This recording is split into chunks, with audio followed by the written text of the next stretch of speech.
Nacional de Investigación en la Comunicación de la Era Digital y presentamos al conferencista Joseph Crawford Bisbal, que viene desde Colombia, es magíster y doctor de la Universidad del Norte con sede en Barranquilla. Asimismo, se desempeña como profesor investigador del programa de Comunicación Social y Medios Digitales de la Universidad de la Costa, donde nos presenta su ponencia Dinámicas de la Producción Científica en Revistas Latinoamericanas de Comunicación, una mirada temporal 2013-2018.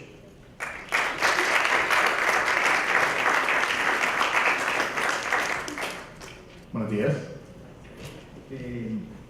Quisiera hacer una precisión porque, como lo dijo la doctora Norma, hay que ser humildes en la investigación. Yo apenas estoy realizando mi doctorado y la razón de esta investigación, y quiero empezar un poco por la historia, digamos haciendo un poco de eco a lo que acaba de exponer Pablo, es siempre como comunicadores traten de exponer la historia. Ya creo que se los han enseñado que las personas van a entender mucho más, estamos más predispuestos a entender los relatos más que las secuencias lógicas. Porque este tema en particular, que quizás les sirva muchísimo y les ayude a entender la realidad cuando les hablan de Simago, Scopus, JCR, Web of Science, investigación. Eso fue lo mismo que yo me pregunté cuando empecé mi doctorado y por un tema muy práctico quise saber, bueno, si la investigación voy a vivir de esto, ¿qué es ser el investigador? Porque uno tiene una idea de la comunicación. Comunicación generalmente en América Latina es periodismo. Y si uno estudia comunicación y le dice, mamá, quiero ser comunicador, ¡ay, vas a ser periodista! Bueno, creo que hay otros tipos de subtrabajos o clasificaciones que no solamente se limitan al periodismo. Uno de ellos es la investigación. ¿Cómo así que dinámicas de publicación científica, que son revistas de alto impacto, que es todo esto? ¿Eso nos sirve?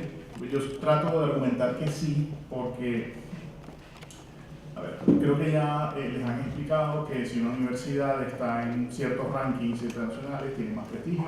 Si su universidad tiene más prestigio, cuando una vez se gradúen, pues será mucho más factible que los contraten en una empresa. No es solamente para los que quieran ser investigadores. La universidad parte de la construcción del conocimiento científico. Generalmente ya el modelo más aceptado, más difundido son los papers, son artículos científicos, aproximadamente de 10, 15, 20 páginas, dependiendo del tipo de disciplina. Ahora, hay ciertas empresas que son como los rankings más altos, entre ellos Web of Science y Scopus, que es el que les han comentado de Simago, donde, digamos, todo investigador y todo profesor se le exhorta de la universidad a que publique. La doctora Norma les había dicho que todo es cuestión de formato. O sea, hay un formato de crónica periodística que ustedes aprenden en clase, hay un formato para escribir científico, la forma como se cita. Al final, la investigación es clave en todos sus procesos porque siempre tienen que sustentar lo que están diciendo, ¿no? No pueden decir yo digo porque sí, ¿dónde está la prueba? Cuando yo entré en este mundo, porque digamos yo no soy comunicador digamos, como ustedes dicen, bachillerato, me acabo de enterar que se dice aquí bachillerato, digamos allá en pregrado, como lo decimos en Colombia. Yo soy diseñador de medios interactivos. Después empecé haciendo posgrados de comunicación y empecé a enfrentarme a estas teorías de comunicación y estas formas de investigar la comunicación.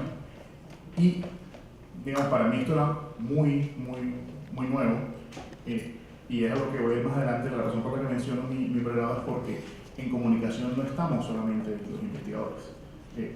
La comunicación es algo tan transdisciplinar, tan interdisciplinar, que ustedes muchas veces van a tener que competir por puestos, no solo con comunicadores, sino con antropólogos, sociólogos, psicólogos, licenciados en ciencias sociales, etc. Y es muy importante que tengan claro esa heterogeneidad y aprendan, o sea, vean qué cualidades pueden ser útiles para ustedes. Volviendo al tema. ¿Qué son las revistas de alto impacto? Les dije que son revistas en ciertos rankings que tienen que hacer un proceso de doble parciero, es decir, hay unos estándares para poder aplicar a ellas, es como el gran honor de publicar en ellas. Ahora, mi pregunta fue, bueno, ¿y cómo estamos en América Latina en comunicación? ¿Qué pasa con la comunicación en América Latina?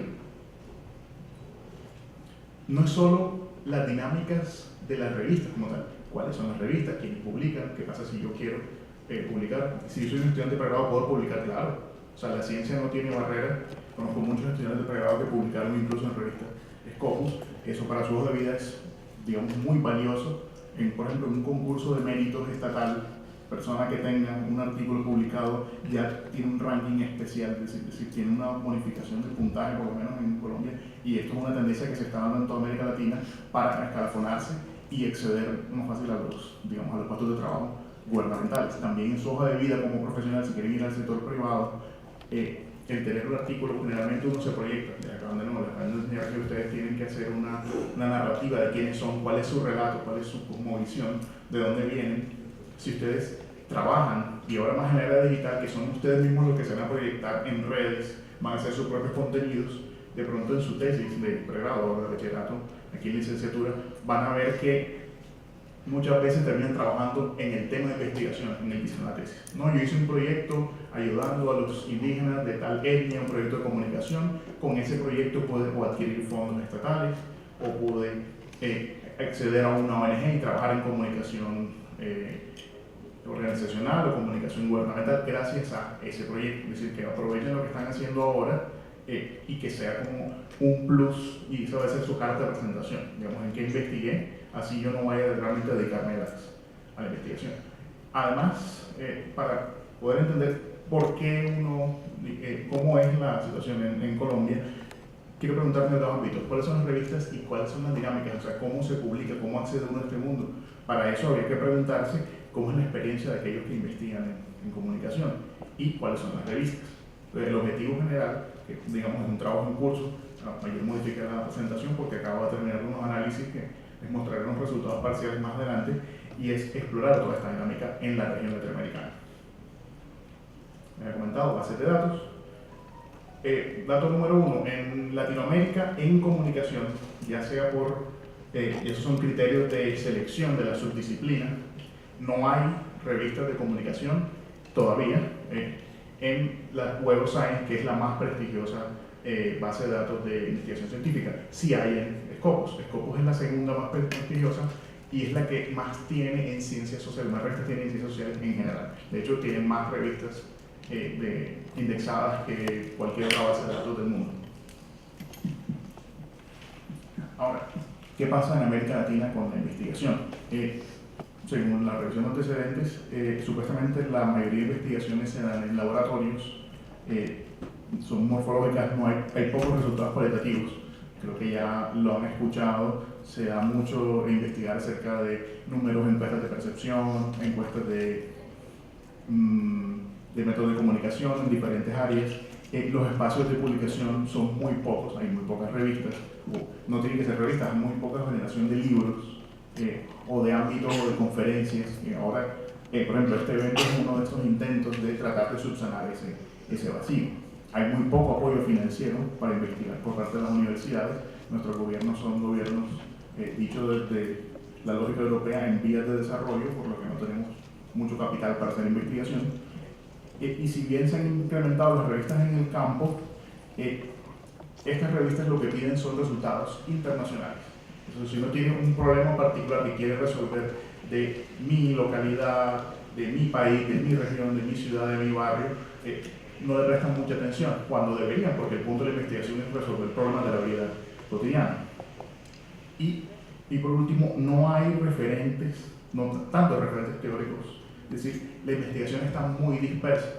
Voy a volver ahora a por qué en la comunicación hay tanta injerencia de otras disciplinas.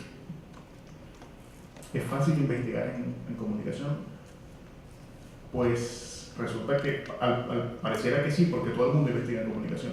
Pero como así todo el mundo de psicólogos, sociólogos, antropólogos, publicistas, científicos sociales, pedagogos, incluso matemáticos e ingenieros incursionan en la investigación. Voy a tomar un concepto de un profesor llamado Silvio Weisberg, que fue el director de una de las revistas más importantes, o la revista más importante de comunicación en el mundo, que es Journal of Communication, y él habla de que la comunicación es una postdisciplina. La comunicación nació más tarde, la comunicación nació de trabajos sociológicos y psicológicos, y prácticamente, como decimos en Colombia, cualquiera mete cucharada y amplía un poco el campo. Está hiperfragmentada, cada vez se vuelven más los pequeños nichos de donde investigar comunicación. La antropología social de las comidas peruanas en la calle, sí. La relación interpersonal del sándwich con el cliente, claro que se puede investigar. las reacciones de Facebook, de League of Legends con los candidatos, prácticamente todo se puede hacer porque hay tantas entradas a la comunicación y cada vez los métodos son tan diversos que es muy difícil uno saber por dónde, digamos, ingresar a la comunicación. Y este estudio en particular que estoy presentando es cómo se aborda. Pues hay que hablar con los investigadores, con los editores de las revistas, los revisores, porque la gracia que sean revistas de calidad es que los revisores, uno manda un trabajo, le quita su nombre, el editor mira el trabajo y dice, bueno, yo creo que el doctor A y la doctora B son expertos en esto, se los paso y ellos revisan y dan el visto bueno o el visto malo y así se decide si el artículo se publica o no. Y cuáles son las revistas al final en comunicación. Esta es una investigación basada en la teoría fundada o teoría fundamentada y es una investigación inductiva. Es decir, uno va mirando qué va encontrando y a partir de eso es que se genera la teoría. Yo no empiezo con un presupuesto ni con una hipótesis. Simplemente los mismos datos en su secuencia, los datos pueden ser entrevistas. Es realmente una metodología que da cabida a una metodología mixta. Puedo mirar encuestas, data secundaria, entrevistar a las personas. Las entrevistas de las personas me van dando ideas o categorías o variables que después voy implementando los instrumentos. Se ha realizado análisis de contenido de las revistas, toca hacer un instrumento y artículo por artículo, revista por revista, revisando qué datos coinciden y qué no. Entrevistas no dirigidas, que es algo de la antropología social, como les dije, investigar en comunicación hay un montón de métodos, y es sentarse con la persona, muy diferente a la entrevista periodística en la que uno se sienta con unas preguntas ya predefinidas, es hablar con la persona y que ella te va dando su relato y a medida que tú vas viendo las aristas vas tratando de dirigir la entrevista a lo que la persona está complementando. Es bastante extenso, o sea, una entrevista puede durar 40, 45 minutos, 50, una hora. A diferencia de una entrevista puntual, semiestructurada, estructurada, donde estas son las preguntas y aquí se responde y se acabó la entrevista. Además, esas entrevistas hay que transcribirlas y hacer un análisis textual de lo que dijo la persona porque ustedes siempre que van a entrevistar a una persona graban el audio y por lo menos transcriben para tener ese su soporte de que generaron conocimiento y entrevistaron a una persona. Y todos esos análisis, todos esos datos cualitativos y cuantitativos se tienen que analizar. Resultados parciales. En la categoría de comunicación, en toda América Latina, en los 46 países, solamente hay 4 países que tienen revistas. Como dijeron, apenas el Perú está tratando de incursionar en lo que es esos rankings Simago, o realmente ranking Scopus, es que se llama, de los 46 países, y hasta el 2009 apenas están actualizando la medición, había 1.472 facultades de comunicación en todo el continente, pues, en toda Sudamérica, Latinoamérica y el Caribe. Es decir, de 1.472 universidades que tienen programas de comunicación, en todos los países solamente hay 4 revistas que ya están al nivel científico de ser reconocidas en estos rankings. Bueno, ¿y cuáles son esos países? México, Colombia, Brasil, que realmente es la gran potencia en América Latina, y Chile. Pues, tampoco hay 4 revistas, 4 países, perdón, o sea que deben haber una multitud de revistas. No, son nada más hay 9. Generalmente, la gran mayoría son revistas brasileras, y ahora que vayamos viendo las revistas, nótese que ninguna de las revistas trabaja la misma temática. La primera, que es la más prestigiosa, Interfaces Comunicação Saúde y Educação, no sé portugués, es una revista de comunicación en salud. Cuadernos.info, que es una revista chilena, es una revista de comunicación generalista con unos toques de bibliometría. Comunicación en Sociedad México, porque hay una Communication in Society en la Universidad Navarra en España. Esta es otra vez una filial, creo que de la Universidad de Guadalajara, si mal no estoy, una revista más hacia la sociología o a los estudios de recepción. Palabra clave, una revista colombiana, una revista que trabaja mucha teoría y estudios culturales, Información y Sociedad, una revista más de bibliometría y comunicación.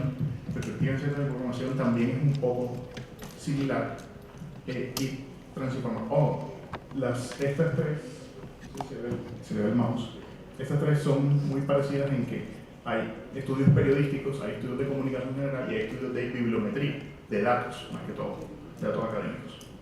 Signo y pensamiento, que es una revista también colombiana de análisis cultural, y Discurso Fotográfico, una revista en la que confluye el arte, la comunicación y la cultura en general. Porque les hablaba de esas revistas. Esta imagen, no sé si se alcanza a leer, es una imagen, ahora sí que les han hablado del ranking Simago. Simplemente pueden acceder a la página simagojr.com, es gratis. Filtran por ciencias sociales, filtran por comunicación, ponen América Latina y esto es lo único que sale. Hay unas revistas que están por ingresar, pero 2 brasileñas y una chilena. Como se dan cuenta, Brasil es lo que domina en la producción científica y en comunicación. ¿Y cuántos artículos se han hecho? Pues todavía estoy en proceso de analizarlos porque es un trabajo arduo. Son 2.512 artículos y contando, porque muchas veces se retrasa la publicación de los artículos. Como se dan cuenta, las revistas brasileñas son las que más artículos producen. Esto es en este periodo de 5 años, más de 572 artículos. Se dan cuenta que, por ejemplo, las revistas colombianas, Palabra Clave y Signo y Pensamiento tienen muy pocos. La revista chilena tiene mucho menos. Y ¿dónde está? Comunicación Social, que tiene aproximadamente 200 artículos. Apenas cuando se están depurando los artículos, porque ¿qué se considera un artículo? Una entrevista es un artículo antes. Esa es una de las razones porque muchas revistas no se clasifican. Antes, una entrevista o unas cartas al editor se consideraban como artículo y algunas de esas todavía están aquí en nuestras, y hay que filtrarlas. Antes de hacer la razón por la que yo he podido hacer un análisis de datos, digamos que de una base de datos bastante amplia, todavía ni siquiera he hablado de las entrevistas que ya he realizado con los investigadores que me han dado una serie de categorías de por qué es tan difícil investigar y publicar aquí en América Latina. Es que, menos mal, yo tengo la ayuda de mis alumnos de semillero, y es que una tendencia que se está dando ahora en el mundo para poder aprovechar esta riqueza de datos que la era digital tiene es hacer equipo con los mismos estudiantes, hacer un semillero de investigación en el que los estudiantes lo ayudan a uno, o puede ser parte de su tesis, cogen una variable o una hipótesis o una categoría de investigación y con eso se trabaja y se publica en conjunto. El estudiante, ya eso depende de, digamos, la relación estudiante-profesor, pero generalmente yo preferiría que el estudiante, su apellido, si se publica el artículo, va primero y después va uno que fue quien lo asesoró en el proceso. La mayoría de los artículos ahora son artículos en coautoría, ya nadie hace investigación solo. La investigación es un proceso grupal, esto realmente requiere de cooperación, y si es cooperación internacional, mucho mejor. Los datos cuantitativos se analizan con software especializado, es SPSS, que es el software que utilizan generalmente los psicólogos para mirar encuestas, y los cualitativos, que son QDA, que son Qualitative Data Analysis, que son software de análisis de datos cualitativos, realmente es en vivo o Atlas, que son unos software pagos muy potentes en los que incluso si quieres investigar redes sociales automáticamente te descarga los tweets de, por ejemplo, de un candidato político. Estoy haciendo de hecho una investigación también en las candidaturas políticas en Colombia, y hemos utilizado eso para descargar los tweets y analizar los tweets de los candidatos. Resultados parciales. Yo tenía, de nuevo, hay que ser honesto, yo tenía una noción, dije que era investigación inductiva.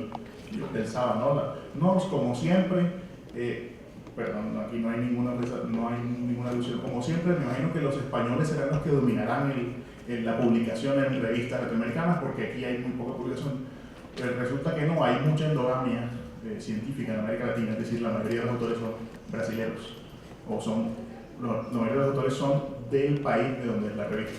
Entonces, este número que ven aquí, al lado de cada uno de esos, que son los autores, los 6 autores más publicados, es el número de artículos que han publicado en este rango de años. Como se dan cuenta, el primero, que es Gustavo Enrique de Araujo Freire, tiene 17 artículos, pero lo importante aquí es, además de la procedencia, que la mayoría son brasileños, un chileno, un colombiano y un mexicano, es cuáles son sus especialidades. Uno, ciencias de la información, muy fácil producir datos, sacar de una base de datos, por ejemplo, como Scopus, y hacer inferencia estadística. Ricardo Burksessin, que es brasileño también, comunicación en salud, que también es muy fuerte, y la comunicación en salud generalmente uno puede hacer encuestas, hacer planes de investigación, planes de comunicación interpersonal con comunidades, hacer estrategias de comunicación. Eso hay demasiadas entradas para cada subcampo. Como les he dicho, la postdisciplina es fragmentación. Cada vez no se estudia por metodología temática, sino por metodología y disciplina, sino por temática. Comunicación y salud.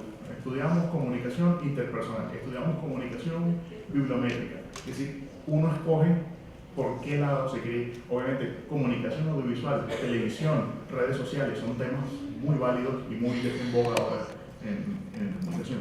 Sergio Roncagliolo, que es un colombiano, aparte que tiene un apellido suizo, que los papás eran inmigrantes de la Universidad de La Sabana, es un filósofo en la tecnología. Entonces, escribe artículos teóricos de la filosofía de la comunicación digital.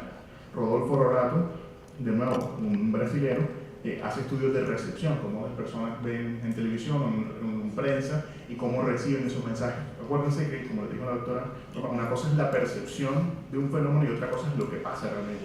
Muchas veces las percepciones están completamente alejadas de la realidad y eso para por lo menos políticas públicas es muy importante, hay mucho trabajo. Es decir, en la investigación hay muchas becas, grants se llaman, internacionales en las que si uno se aplica a trabajar en investigación lo pueden contratar en proyectos de largo alcance, 3, 4, 5 años, investigando un fenómeno porque son necesarios para políticas públicas.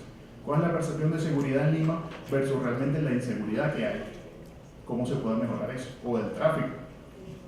Carlos Muñiz, que es un profesor que trabaja framing y los efectos de los medios, cómo los medios, especialmente la televisión o el cine, hay algún efecto ver tantas películas, por ejemplo, violentas, o consumir cierto tipo de contenidos en las personas que los consumen. Y Verdad Conmigo, de la Universidad de Chile, que trabaja más temas sociológicos de la comunicación. Como se dan cuenta, ninguno de esos autores trabaja el mismo tema, porque la comunicación es tan amplia que permite investigar lo que ustedes quieran, siempre y cuando haya un modo de comunicación. Puede ser mediado por tecnología, puede ser interpersonal, puede ser general, sociológico, ustedes escogen. Ahora, de las entrevistas como tal, que he hecho ya con revisores, editores, expertos, estudiantes de doctorado, directores de doctorados, y bueno, ¿y uno cómo publica en esta revista? 80% de los artículos de la revista se rechazan por formato. Citaron mal, se pasaron del número de palabras establecidos, no incluyeron el número de tablas requeridas. Hay que leer una formatitis impresionante para que uno lo publique.